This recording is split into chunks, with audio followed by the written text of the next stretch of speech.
Assalamualaikum warahmatullahi wabarakatuh. Perkenalkan nama saya Desila Cernia Ramadan, NPM 1101250002. Di sini saya akan mempresentasikan dan atau mereview buku yang sudah saya rangkum dari perkembangan peserta didik. Nah, di sini saya akan menjelaskan tentang bab satu ya. Bab satu ini adalah tentang perkembangan manusia atau bisa kita sebut hakikat perkembangan manusia. Nah, perkembangan manusia ini adalah proses perubahan yang terjadi secara bertahap, berkesinambungan sejak lahir hingga dewasa, mencakup aspek fisik, kognitif atau pikiran ya, sosial, emosional, moral, dan juga spiritual.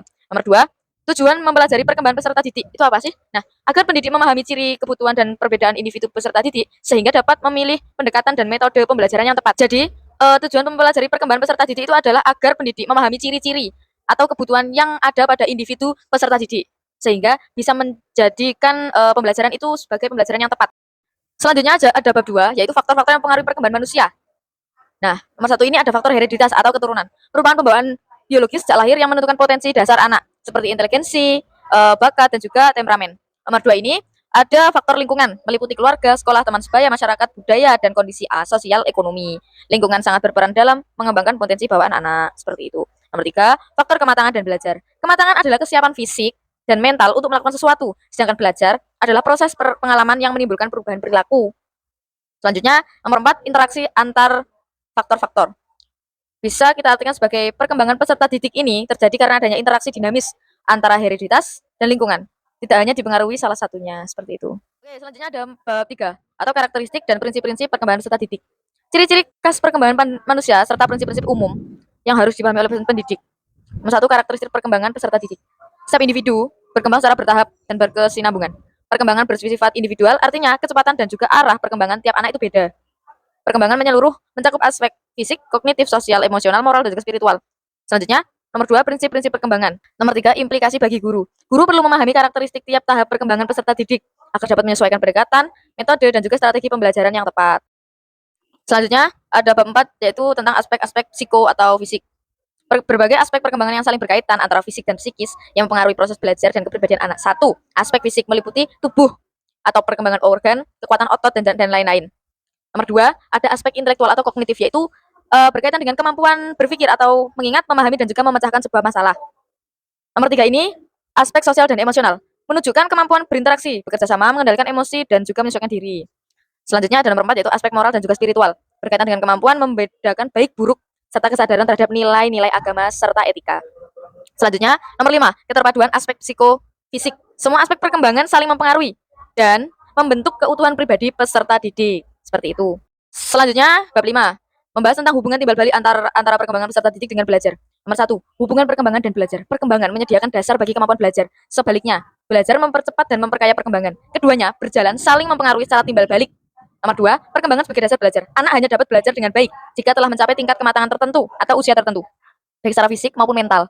Nomor 3. Belajar sebagai pendorong perkembangan. Melalui pengalaman dan pendidikan, potensi bawaan anak dapat berkembang maksimal. Belajar memberi kesempatan anak untuk melatih kemampuan berpikir, bersikap, dan juga berperilaku. Nomor 4, implikasi bagi guru. Guru harus memahami tingkat perkembangan siswa agar perkembangan sesuai dengan kesiapan dan kemampuan mereka. Perkembangan yang terlalu sulit atau terlalu mudah akan menghambat perkembangan. Nah, selanjutnya ini ada bab 6, yaitu tentang fase dan tugas perkembangan peserta didik. Nomor 1, fase perkembangan manusia. Perkembangan manusia dibagi dalam beberapa fase utama, yaitu masa bayi 0 sampai 2 tahun, itu belajar beradaptasi dengan lingkungan ya. Nah, selanjutnya masa kanak-kanak, mulai dari usia 2 sampai 6 tahun, itu berkembang pesat dalam bahasa, motorik, dan juga sosial dasar. Masa anak sekolah, itu usianya 6 sampai 12 tahun. Itu mulai berpikir logis, belajar disiplin, dan membentuk kebiasaan belajar. Selanjutnya, masa remaja, itu sampai 12 hingga 18 tahun. Itu mencari identitas diri, kemandirian, dan juga kestabilan dalam emosi. Seperti itu. Selanjutnya nomor 2, tugas-tugas perkembangan. Setiap tahap memiliki tugas tertentu dan harus dikuasai agar anak dapat berkembang ke tahap berikutnya dengan baik, seperti belajar mandiri, menyesuaikan diri, mengembangkan tanggung jawab, dan membentuk nilai moral. Selanjutnya nomor 3, faktor yang mempengaruhi keberhasilan tugas perkembangan. Keberhasilan dipengaruhi oleh kesikapan individu atau kesiapan individu, dukungan lingkungan, dan juga pengalaman belajar yang diperoleh. Jadi pengalaman belajar itu juga penting ya. Selain kita berfokus pada materi, pengalaman juga penting di luar sana, seperti itu.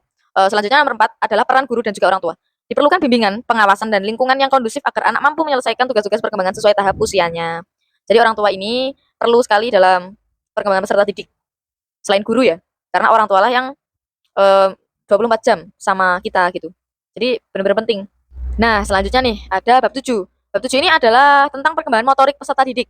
Nah, bab ini membahas tentang perkembangan kemampuan gerak tubuh atau motorik Berarti motorik itu adalah kemampuan gerak tubuh yang menjadi dasar penting bagi aktivitas belajar dan kehidupan sehari-hari. Oke, nomor 1 ini, pengertian perkembangan motorik. Perkembangan motorik adalah proses meningkatnya kemampuan dalam mengendalikan dan mengkoordinasikan gerakan tubuh, baik bersifat kasar maupun halus.